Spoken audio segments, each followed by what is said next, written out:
Purée.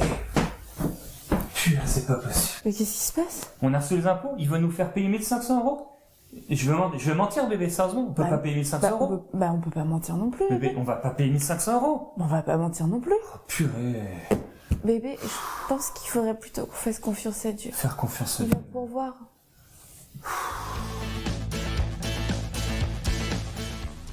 Mais oui, t'as raison de mentir. C'est eux les voleurs. Ils nous prendront pas nos 1500 €. En tant que couple, on a tous des décisions à prendre et avec Annabelle, on sera avec vous dans un live spécial le 25 novembre à 21h heure de Paris. On va vous encourager à aller vers le haut en tant que couple et non pas vers le bas. Alors on se donne rendez-vous jeudi 25 novembre à 21h heure de Paris pour ce live spécial couple sur EMCI TV. À bientôt. Le live spécial couple, demain à 21h heure de Paris sur EMCI TV.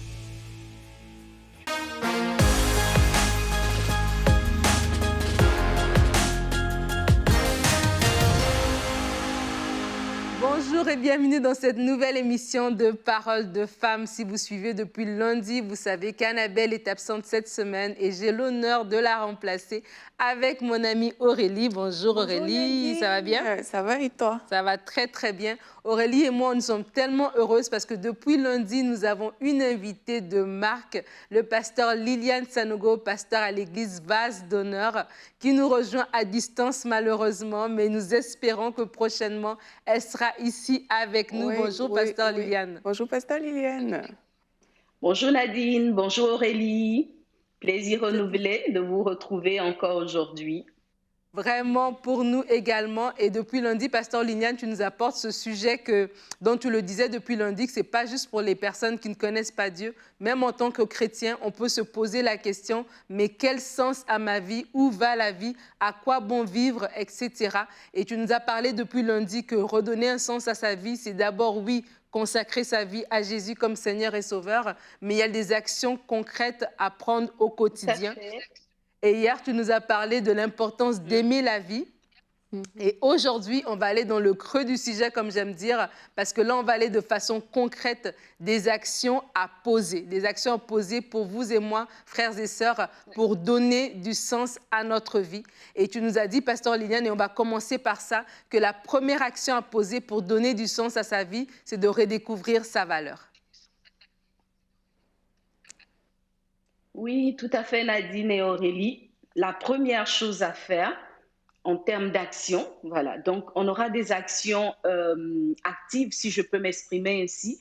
Voilà, on va agir en action et en pensée aussi. Voilà, donc le premier point de l'action concerne une action, je dirais, de la pensée. Voilà, il faut d'abord découvrir ou redécouvrir sa propre valeur. Alors, ce qu'il faut savoir, c'est que bien des personnes comptent sur d'autres personnes pour redonner du sens à leur vie ou pour donner un sens à leur vie. Voyez? Et souvent, c'est le lot des femmes. Moi, je me souviens qu'à un moment donné, j'attendais que mon mari me dise que j'ai de la valeur, qu'il donne un sens à ma vie et tout, jusqu'à ce que le Seigneur m'interpelle et me fasse comprendre que non, c'est soi-même qui donne d'abord du sens à sa vie. Voilà. Donc, nous-mêmes, en tant que personnes, nous devons redonner du sens à notre vie de façon personnelle, réaliser d'abord que nous sommes des personnes de valeur. Et c'est vrai que souvent, la question du quel est le sens de ma vie intervient lorsque, brusquement, on a le sentiment d'être méprisé, ou on a le sentiment d'être le dernier. Par exemple, quand on se sent rejeté dans un groupe, quand on se sent seul, quand on a l'impression qu'on ne compte pas pour les autres, alors on commence à se poser la question de savoir quel est vraiment le sens de sa vie. Voyez? Alors là, c'est parce que justement, on attend que le sens de notre vie vienne des autres. Alors que non, il faut réaliser de façon personnelle sa valeur. Il faut connaître la personne qu'on est et savoir qu'on est une personne de valeur. Et ça, c'est ce que Dieu dit en Ésaïe 43, depuis les premiers versets, et particulièrement dans le verset 4, il explique que en tant que personne, nous avons du prix à ses yeux. Et particulièrement quand on est en Christ, on a du prix aux yeux du Seigneur. Et il dit comme ça qu'il est prêt même à donner l'Égypte en rançon pour chacune de nos vies, chacune de nos personnes. Donc, on doit soi-même réaliser qu'on n'est pas n'importe qui. On a du prix aux yeux de Dieu, on est une personne de valeur et on est capable de réaliser des grandes choses à condition évidemment qu'on réalise qu'on a de la valeur. Donc, il ne faut pas chercher sa valeur dans les yeux des autres, il faut les trouver en soi-même d'abord, si je peux me répéter. Ça, c'est très important déjà de prime abord parce que comme tu dis, c'est vrai qu'on peut être tenté d'attendre de la part des autres. On a dit lundi qu'on pouvait même combler notre vie par beaucoup d'activités, par des biens, etc. Et justement, quand on va même vouloir redonner du sens à sa vie, on peut être tenté comme ça, là, de dire, ben, attends, qu'est-ce que ma sœur dit de moi, qu'est-ce que mon mari dit de moi, qu'est-ce que mes amis disent de moi, pour redonner un peu du sens, pour redonner un peu de la valeur à nous-mêmes. Mais comme tu l'as dit hier aussi, Aurélie, lorsqu'on parlait du Seigneur, c'est que c'est Jésus qui nous a sauvés. Le sens dans notre vie, c'est Jésus, mais le sens dans notre vie aussi, cette valeur, on la trouve aussi lorsqu'on regarde à Dieu. Et donc ça, c'est notre premier point. Donc là, on redécouvre notre valeur. Et là, tu dis, il faut se connecter aux promesses de Dieu. Oui. Oui, le deuxième point, en fait, c'est de se reconnecter aux promesses de Dieu. Voilà, parce que, bon, pour donner du sens à sa vie, il faut déjà savoir ce que le Créateur a prévu pour nous. Quand un fabricant crée un objet, il lui donne un objectif, il lui donne une destination. Voilà. Donc, beaucoup de personnes, justement, n'arrivent pas à trouver le sens de leur existence simplement parce qu'ils ne sont pas connectés à leur Créateur et ils ne savent pas ce que le Créateur a prévu en les créant. Donc, c'est très important de redécouvrir Dieu et particulièrement les promesses qu'il a pour nous, pour nos vies. Voyez? Donc, le lundi, je citais Jérémie 29, 11, où le Seigneur dit clairement, je connais les projets que j'ai formés pour ta vie. J'ai prévu des projets de bonheur, j'ai prévu des projets de paix, je t'ai prévu un avenir et une espérance extraordinaire.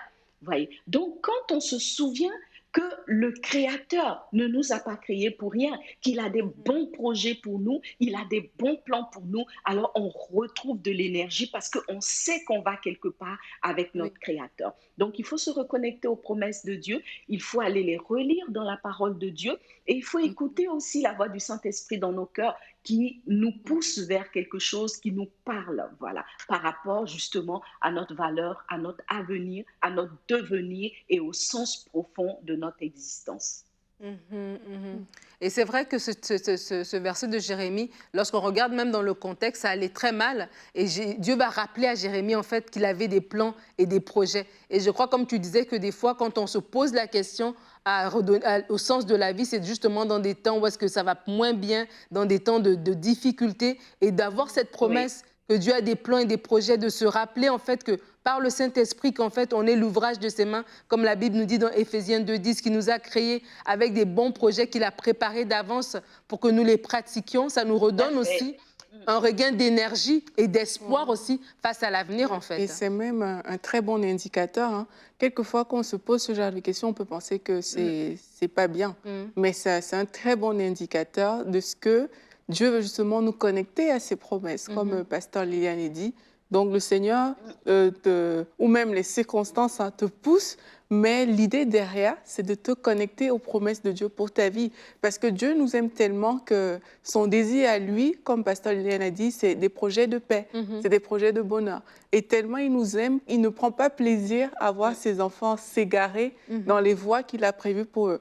Donc, si on commence à se poser ces questions, oui, ça peut venir des circonstances difficiles pour certains, tragiques pour d'autres, mais derrière, c'est un indicateur que Dieu veut te connecter à la destinée qu'il a prévue pour toi, en fait.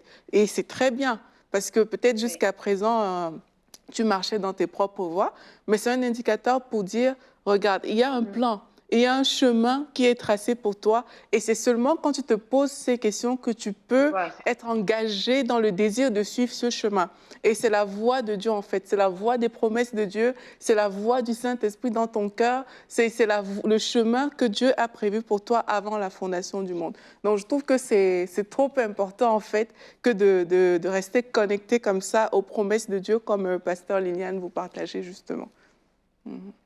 Et aussi même, avant même qu'on puisse aller au prochain point, c'est de dire en fait que lorsqu'on manque justement de perspective par rapport à sa vie, lorsqu'on se dit, ben, ma vie, elle n'a pas de sens et qu'on doit redonner du sens, se reconnecter aux promesses, comme hier, Pasteur Liliane a parlé du fait qu'on doit aimer la vie, se reconnecter aux promesses, aussi nous se rappeler que notre vie, elle a de la valeur, qu'elle a de l'importance, Oui. qu'on doit rester en vie justement. Se reconnecter aux promesses, c'est nous dire qu'il y a un avenir pour nous. Ça donne une espérance, c'est ça que je voulais dire. C'est ça. Mais c'est ça que ça donne une espérance, qu'il y a un avenir pour nous, que voilà, notre vie ne se résume pas à nos circonstances. Il y a plus, en fait. Ouais. Et c'est tellement important. Oui. Des fois, il y a des personnes qui vont même aller être tellement oppressées par l'ennemi jusqu'au point même de s'enlever la vie. C'est vraiment un sujet très important. Et se reconnecter aux promesses, ce n'est pas rien. C'est de se dire que oui, peut-être je suis dans une saison où tout semble mal aller, où j'ai l'impression que ma vie ne sert à rien, que je me dis à quoi bon. Mais quand je regarde à la promesse de Dieu, comme le psalmiste dit, mais ta promesse me fait vivre. Cette promesse devient vraiment comme un médicament, Amen. comme un life support, comme un oxygène, voilà, qui me fait vivre, en fait, qui me fait dire maintenant, il y a un lendemain à tout ceci. Ouais, et tout ça, ça enclenche vraiment toute une vie joyeuse. Hein. On parle de donner un sens à sa vie. Quand on réalise le premier point qu'on a dit que, en fait, ma valeur, elle vient de Dieu et je dois vraiment aller chercher à l'intérieur de moi cette valeur. Plus ce point, on dit de se connecter aux promesses de Dieu, comme tu dis, Nadine. Mais là, c'est comme il y a une vie qui est en toi, en fait. Donc, les personnes qui se retrouvent à avoir des pensées suicidaires, des choses comme ça, c'est parce que parfois l'ennemi t'a tellement oppressé que c'est ta seule issue. Mais il y a une issue en Dieu. Amen. Et ça, quel que soit ce par quoi tu passes, quel que soit ce par quoi tu vis, ce qui est trop bien, je trouve, avec Dieu, c'est que lui, il a toujours un plan de bonheur. Il a toujours un plan de vie. Là où ça semble difficile, là où l'ennemi vient t'oppresser, te montrer les difficultés, il a toujours un plan pour toi. Et ce plan, ça se trouve dans sa parole, dans ses promesses. Il suffit que tu connectes, comme Pasteur Liliane a dit, et puis là, c'est comme tout un autre univers s'ouvre devant toi, en fait. Mais c'est un univers de bonheur, un univers de paix, un univers de promesses extraordinaires, un univers où tu vois Dieu tel qu'il est. C'est vraiment tout un monde qui s'ouvre à toi avec un infini de possibilités. Quelquefois, on se ferme à ce monde-là pour s'ouvrir justement au monde des hommes, au monde des oppressions, des défis, ce genre de choses. Mais là, par rapport à ce que Pasteur Liliane dit, c'est vraiment comme je ferme la porte à toutes les promesses ou à les fausses vérités, les mensonges de l'ennemi. Mais je viens vraiment pour donner un sens à ma vie, m'ouvrir à tout ce que Dieu a prévu pour moi et embrasser ça avec joie. Embrassons les promesses de Dieu avec joie. Et Pasteur Liliane, Aurélie vient de te précéder déjà dans ton prochain point qui est de choisir de devenir une personne joyeuse. Voilà, donc il faut choisir de devenir une personne joyeuse. Ça, c'est la troisième action. Voilà, donc il faut savoir que la Bible dit que Dieu a tout créé pour un but. À plus forte raison, l'être humain. Dieu nous a créés pour des bons projets, vous l'avez dit, et cela est vrai. Dieu n'a pas des mauvais projets pour une personne. Et pour le savoir, en fait, il faut savoir que notre vie transcende les circonstances présentes. Il ne faut pas se limiter aux circonstances de l'instant. Voilà, il faut aller au-delà, il faut voir avec les yeux de Dieu, voir demain, voir après-demain, voir l'année prochaine. Et quand on réussit à avoir une vision longue comme ça permet de se rebooster et de savoir que on a une raison d'être. Voilà, on a une raison d'être. Il ne faut pas se limiter à l'instant présent parce que souvent, c'est ce qui justifie les suicides. Les gens se suicident parce qu'ils sont restés sur une action, sur un événement présent et n'ont pas réussi à se décoller de cet événement-là pour voir l'avenir. Il faut voir l'avenir avec les yeux de Dieu, un avenir glorieux. Voilà, et ensuite, il faut apprendre à être une personne joyeuse. C'est très, très important. Vous voyez, des fois, à force d'être, voilà, à force d'être vivant, on perd de vue la joie.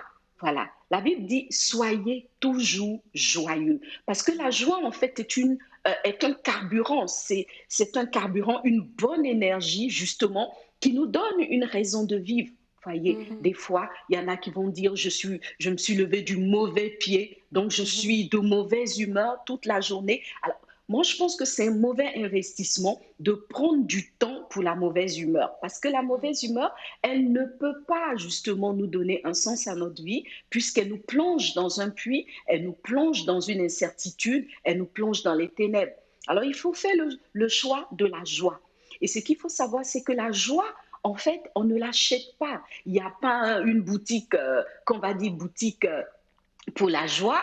Il n'y a pas un marché où on va chercher la joie. La joie, comme beaucoup d'autres éléments, se trouve d'abord en nous-mêmes. Et c'est une décision. Je prends la décision d'être joyeuse. Voilà. Je prends la décision d'être une personne qui rit. Voilà. Il faut rire. Voilà. Moi, j'aime bien Parole de femme, justement, parce que sur le plateau, Annabelle, Nadine et Aurélie sont toujours pleines de joie. Voilà. Mais la joie est une décision. Voilà. Il faut refuser d'être des personnes lunatiques, comme on dit, et se laisser emporter par la pression de l'ennemi qui veut qu'on ait des raisons, comment dire ça, des raisons de tristesse, non? Oui. C'est à nous qui dépend d'être joyeux. C'est pour ça que la Bible dit « Soyez toujours joyeux ». C'est une décision, c'est une action. Je décide d'être pleine de joie. Dans les circonstances, je décide de voir les bons côtés, comme on dit, voir le verre à moitié vide ou à moitié plein. Ça dépend de moi, ça dépend de mon regard, du regard que je jette sur la vie. Et donc, c'est important d'être une personne joyeuse. Mais pour être une personne joyeuse, en fait, il faut d'abord, n'est-ce pas, programmer dans son esprit que la vie n'est pas un combat. Voyez, des fois les gens vont se lever du mauvais pied ou prendre une journée avec tristesse parce qu'elles imaginent qu'elles sont dans un combat, il faut se battre pour vivre. Il y en a qui disent ça, la vie est un combat. Non, la vie n'est pas un combat. Il faut simplement imaginer la vie comme un terrain de jeu, voilà, où on peut s'éclater, on peut jouer tranquillement. C'est vrai que la vie a des règles, mais il faut toujours voir les choses comme un jeu. Vous voyez, moi j'imagine quand on a un jeu, on joue un jeu de société avec les amis ou avec ses enfants ou ses potes, voilà, les règles ne nous apportent que de la joie. Même lorsqu'on enfreint une règle, on en rit. Voyez. Donc on peut décider que la vie sera comme ça, tout en sachant qu'un cœur joyeux est un bon remède. Voilà. Quand on est triste, quand on prend l'option de la tristesse, non seulement on perd de vue le sens de sa vie, mais en plus on va avoir des retombées physiques justement qui vont venir écourter notre vie par la maladie, par la dépression ou des choses comme ça. Justement, si on décide qu'on veut être des personnes tristes, c'est qu'on ne voit pas l'avenir, on ne voit pas un avenir à sa vie. Et donc, bon, l'ennemi s'en saisit et il vient justement raccourcir nos vies par des maladies qui vont nous enlever le peu de temps que le Seigneur nous a donné de vivre sur la terre. Donc, il faut décider d'être une personne joyeuse. C'est un défi qu'il faut relever. Souvent, les femmes, elles ont tendance voilà, à prendre la vie trop au sérieux. Voilà, c'est un peu ça. C'est vrai qu'il faut être une personne responsable, mais moi, je veux dire, par exemple, que responsabilité ne rime pas avec tristesse. Je peux être une personne responsable tout en gardant ma joie, tout en gardant ma bonne humeur. Vous voyez, souvent, on pense que quand on rit trop, quand on est trop joyeux, trop content, c'est qu'on n'est pas responsable. Non, les deux ne sont pas opposés, justement. On peut être responsable tout en gardant sa joie. Donc, c'est un défi qu'il faut relever. Même quand on a beaucoup de choses à faire, on imagine qu'on a des challenges et tout. Quand on les aborde avec joie, la vie devient plus agréable. Je vais dire ça comme ça. Et Pasteur Liliane, justement, pendant qu'on est dans ce sujet de joie, et déjà merci de reconnaître que c'est beau d'être joyeux, parce que des fois, il y a des gens qui vont dire « Ah, vous rigolez trop à Parole de femme », mais oui, on rigole parce qu'on a la joie du Saint-Esprit. Mais justement, tu parlais que... Moi, c'est justement ce que j'adore sur cette émission, ce que j'aime, c'est le rire. Alors, quand je me sens un peu lourde, des fois, je me connecte à Parole de femme. Je dis « Bon, allons rire avec Annabelle et Aurélie et Nadine ». Bon, je ne sais pas si les autres femmes font ça, mais moi, en tout cas, c'est mon petit secret. Merci trop gentil. Mais justement, quand on parle des femmes, des fois, les femmes aussi vont beaucoup vivre selon leurs émotions. Quel conseil tu peux donner justement à une femme qui dit, Moi, c'est comme l'émotion de la tristesse ou de la frustration par rapport à mon quotidien. Peut-être, voilà, une parole que mon mari m'aurait dit, un acte que mon enfant aurait posé. La frustration du quotidien vient me voler ma joie. Peut-être je me suis levée avec la bonne intention d'être joyeuse, mais parce que j'ai raté mon bus, parce que j'ai eu un souci le matin au travail, du coup, ma joie s'est envolée. Il faut simplement résister. Voilà. Parce que justement, la joie est tellement précieuse que l'ennemi va toujours chercher à nous voler notre joie. Donc, en fait, c'est un combat avec le diable. Voilà, le combat, il est à ce niveau-là. Alors, toi, le diable, tu veux me voler ma joie. Moi, je te dis non, je ne te laisserai pas voler ma joie. Quelles que soient les circonstances. Voilà, les circonstances sont ce qu'elles sont. Mais je ne suis pas obligée d'accuser le coup et d'être triste. Voilà. Moi, quand le Seigneur a commencé à m'en parler, c'est vrai, c'est un exercice qu'il faut faire. Donc, il m'arrivait justement, face à certaines circonstances, d'être trop triste. Et l'Esprit me disait, attention, tu es en train de passer la limite de la tristesse, vous voyez. Donc, on peut constater quelque chose, la chose est triste, mais ça ne nous autorise pas ou ça ne nous oblige pas à être triste. Voilà, ok, un événement est arrivé, d'accord, c'est fait, mais moi, j'irai au-delà par ma joie, ma bonne humeur, et ça sera déjà 40% du problème résolu. Voyez, moi, j'ai appris ça, par exemple, avec mes enfants, j'ai vu ça. Au début, quand les enfants faisaient des bêtises, je me fâchais, et puis après, c'était la colère. En fait, je me suis rendu compte que, au final, je sémais la tristesse dans la maison. Donc, j'ai appris maintenant à aborder leurs défis, leurs bêtises avec joie. Donc, je m'étais donné un exercice. Ça, c'est quelque chose que j'ai fait. Et quand je raconte, souvent, les gens ne me croient pas. Mais je l'ai fait parce que l'Esprit m'avait poussé à le faire. Alors, ce qui se passait, c'est que quand mes enfants viennent vers moi avec une bêtise qu'ils ont fait ou quelque chose comme ça, je commence par rire. Voilà. Ah ouais. Quand j'éclate de rire, c'est pas logique. Alors, eux aussi, ils éclatent de rire et puis bon, tout de suite, tout est banalisé, puis on essaye de trouver des solutions et tout. Mais c'est un très bon exercice qui va délivrer des personnes lunatiques qui se laissent trop emporter par leurs émotions négatives et par les événements. Ah, c'est un très, très bon conseil de désamorcer par votre réaction, par cette joie. Mais aussi, ce que tu as dit avant, c'est que une situation peut être triste, mais je ne suis pas triste. Donc, une situation peut être frustrante. On parle, par exemple, de quelque chose de tellement de simple. Tu arrives au travail, un échange avec un collègue, un dossier qui n'a pas marché.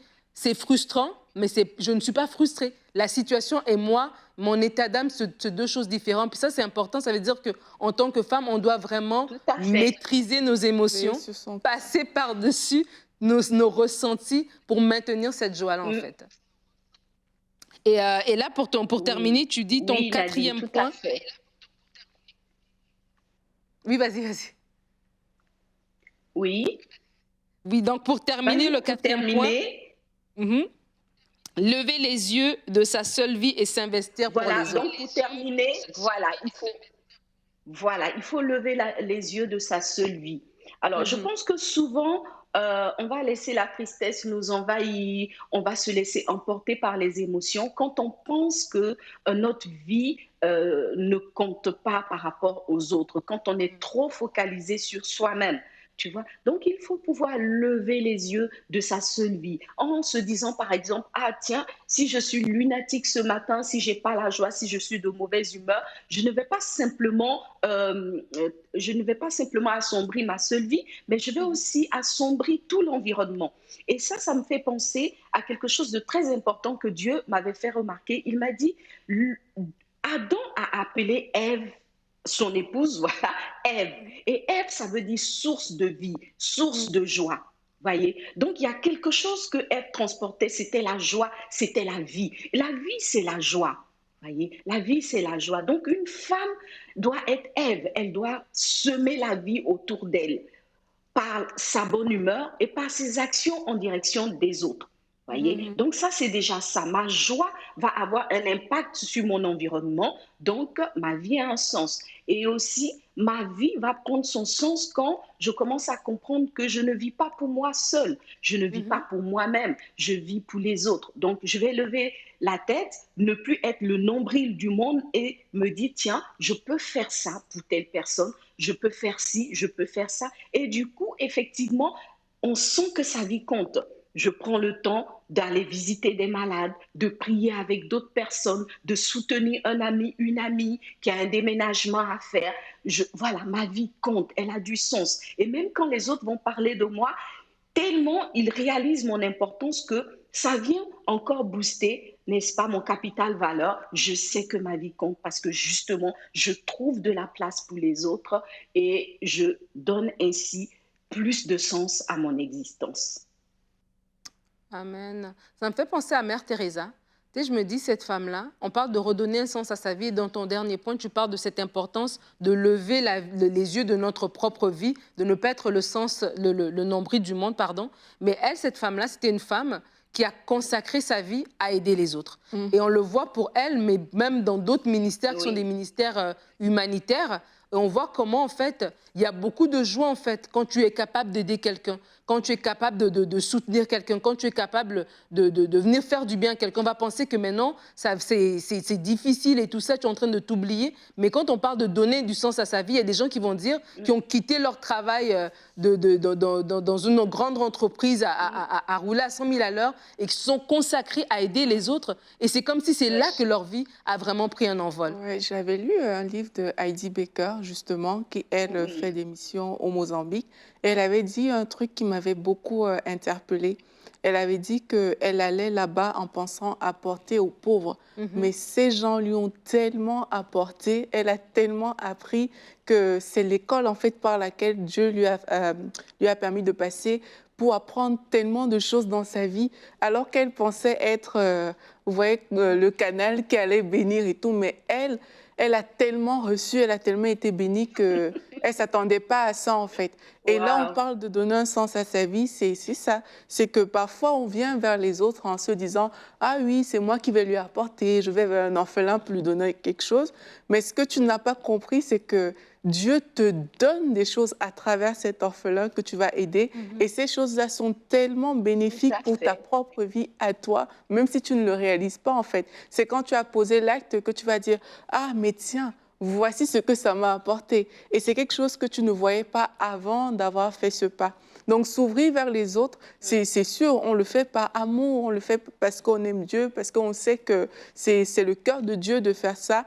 Mais derrière, il y a vraiment des grâces énormes que le Seigneur déverse dans nos vies, qui ont justement ce poids pour nous donner, pour donner à notre vie un vrai sens.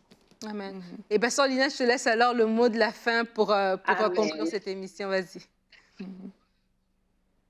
Voilà, donc on a compris en fait que notre vie prend du sens, prend du poids lorsque on se laisse conduire par l'esprit de joie et puis lorsque on sert les autres, lorsqu'on apporte. La Bible a dit il y a plus de joie à donner qu'à recevoir. Voilà, dans Jean 4, 35, 36, je crois, la Bible nous le dit clairement, il y a plus de joie à donner qu'à recevoir. Souvent, on pense que on est bénéficiaire et c'est ce qui va apporter la joie, mais non, notre vie va prendre plus de sens quand on est capable de donner de son temps, de son énergie, de sa personne, de ses ressources pour les autres. Et là, oui, effectivement, on a gagné beaucoup d'argent, il y a un sens à cela.